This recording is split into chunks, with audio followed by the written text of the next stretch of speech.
Kakati abakyala abali eyo muyige okusurprisinga ku baami bammwe, muyige okubakulira ku zi birthday surprise.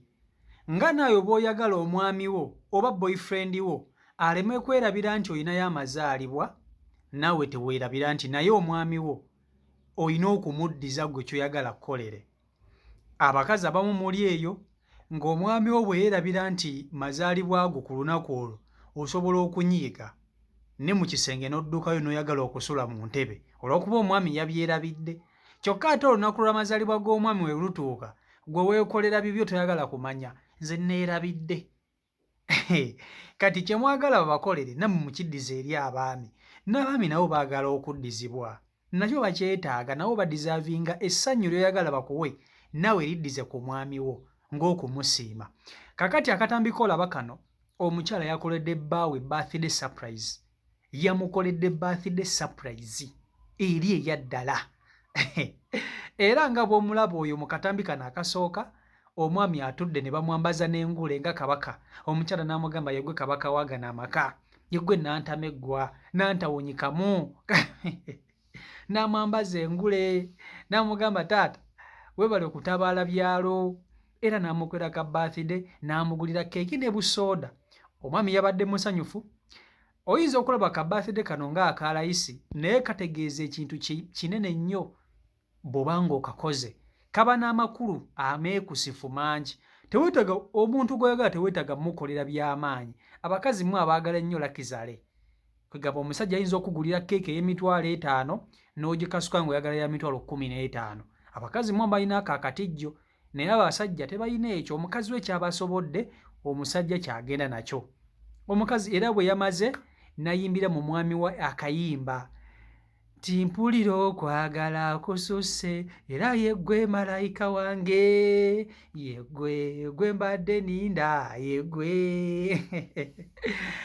Then mu katambi kano ak'okubiri, mwana muwala yakoledde bazadde be birthday surprise taata we.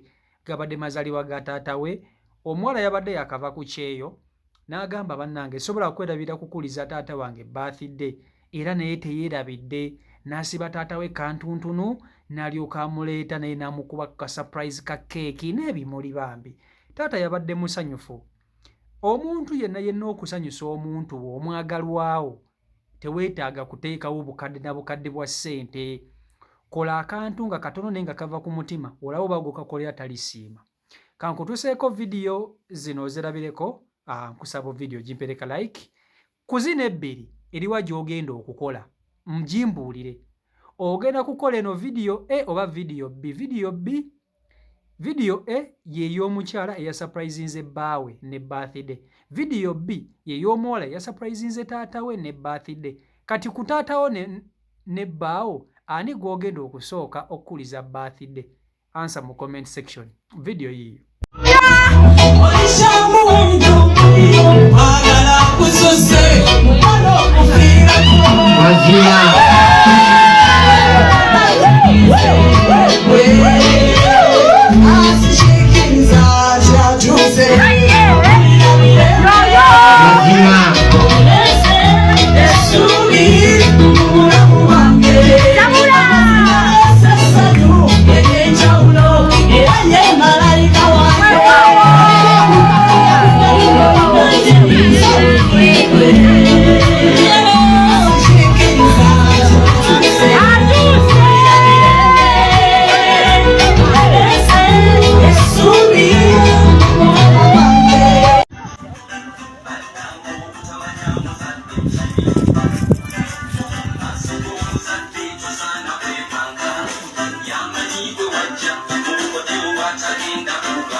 Mama mukwate bulungi. Obye bigezo. Era mukwate mama bigezo. Ayina zalaba.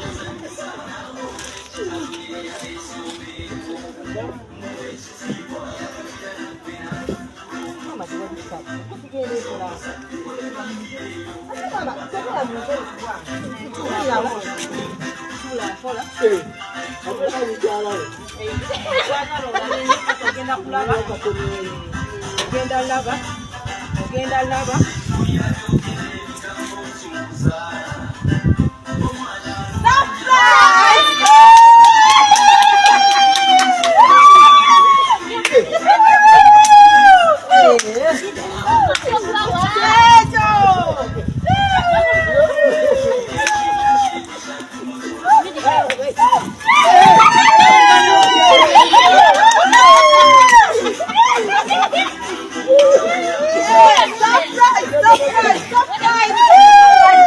Azitunuzeko ne kwenu, azitunuzeko eno.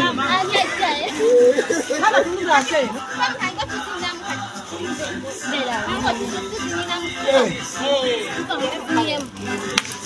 Checho!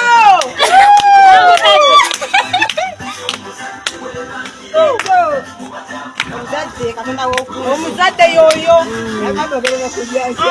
Checho! Oyo gwe omuzadde.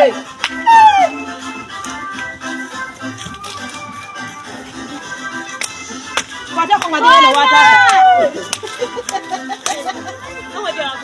Checho. Kwate lokwe.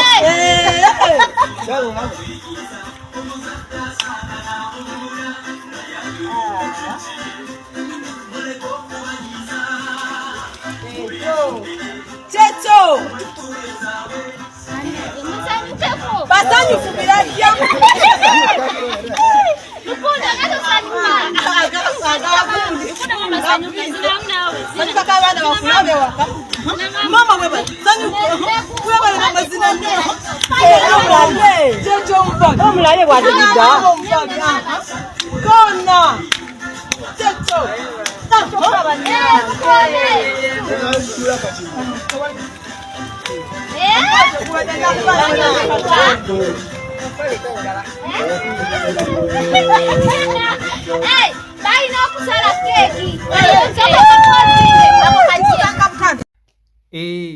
Kakati yessaawa nammwe abakyala mufube okulaba nga atlistiko muddiza eri ku baami. Okitegeera? Abaami bano ebiseera ebisinga tebeerabira nnyo birthday z'abakazi baabwe. Newankubadde nti oyo aba yeerabidde giba mirimu. Naye omukazi bwe weerabira birthday asobola okunyiiga okumala emyaka n'emyaka nga tazzeemu kwogera na musajja. Ng'omukazi yanyiiga olw'okuba omwami tamugulidde keeki, tamugulidde kamuli. Mubadde mukimanyi nti Valentine abakazi baagala okubagulira obumuli naye bo tebabugulira basajja. Omukazi asobola okunyiiga ewaka n'akugamba nze nga saalabye kamuli kange ku Valentine, n'omubuuza gwe kewangulidde kali ludda wa? Abakazi temweyagaliza nnyo kisukka, temweyagaliza nnyo kisusse. N'abasajja mu kirowoozeeko nti nabo beetaaga keya nga mmwe gye mwagala. Keya gy'oyagala bakuwe ye keya gy'oba owa banno. Okitegeera ekintu ekyo? Omwami beera ng'omanyi amazaalibwa g'omwami wo, ng'osobola okumusapurayizinga naye n'asanyukako, naye n'abeera happy. Okitegeera? So ekyo mulina okuba nga mukimanyi bulungi nnyo nti essanyu ly'oyagala bakulage olina okuliraga omwami wo. Okitegeera? Olina okuliraga omwami wo. Abaami bababeererawo, abakyala mubeererawo abaami bammwe, naye nabo bababeererawo. So n'olwekyo ekitundu kibeere fifite. Omwami musanyuse kuba naye ajja kukusanyusa. Abaami nno nga basaddaaka kingi nnyo eri bakazi baabwe ne famire. So omukyalo ono bambi yansanyudde okuba nti yakoledde bbaawe birthday surprise, era teyakomye okwo n'alyoka amuyimbira, yeggwe mbadde ninda, yeggwe sikikkiriza nti otuuse, pulira mirembe. Omukazi yayimbye ng'ennyonza. Omanye ennyonza bw'eyimba kati ye yabadde omukyalo ono. Wabula ng'oyo muvuddeko, njagalira okusiima omwana ow'obuwala ono eyakoledde bambi taata we birthday surprise nga yakava ku kyeyo n'agamba taata wange kansooke mmukolereyo akantu abazadde bano mubalaba. Abazadde bano tebatera nnyo okukuza zi birthday. Tebakuza birthday kuba tebabitegeera nnyo. Kati agenda okukuza birthday nga tebabitegeera nnyo, era ebiseera ebisinga baba balinda baana baabwe. Ng'omwana we omujja ogimukolere, bo tebaba na budde obwo okukuza bintu ebyo. Aba alinda like mwana we abimukolera. So kiba kirungi nnyo bw'oba ng'olina muzaddewo ng'osobola okumukolera akantu nga kano, bamene n'omusanyusa. Baba babyagala naye tebabirowoozaako nnyo. Kati ebiseera ebisinga baba beekulidde, beekaddiyidde. Kati ng'omuzadde okuddawo atalowooze ku bintu bya birthday. Ebyo bikolebwa bavubuka. Naye bw'oba ng'olina muzaddewo ng'osobola okumusanyusa, kamukolere naye asanyuke. okimanyi nti bazadde baffe abasinga bakuze naye ng'akuze takuzanga ku birthday n'emu nga ye kyabadde alowoozaako kye kimu nti abaana bange famire yange ebaddewo etya okitegeera so byebyo ebiri ku sayidi eyo si Omaiko Uganda YouTube channel kwoli ndowooza tusinkana olunaku olw'enkya omukama katonda ng'asazeewo mbaagala nnyo mbaagalira ddala batumirako mwenna abali mu kisiibo mwebale kuba nti ate mukikwasaganya mwebale kuba nti ate mukitambuza Allah abagabirire kugamba abatuuseeko buli kye musiibira ne kye mwagala mbaagala nnyo mwenna abeekumira ku mukutu si Omaiko Uganda YouTube channel kwoli mubere bulungi mweraba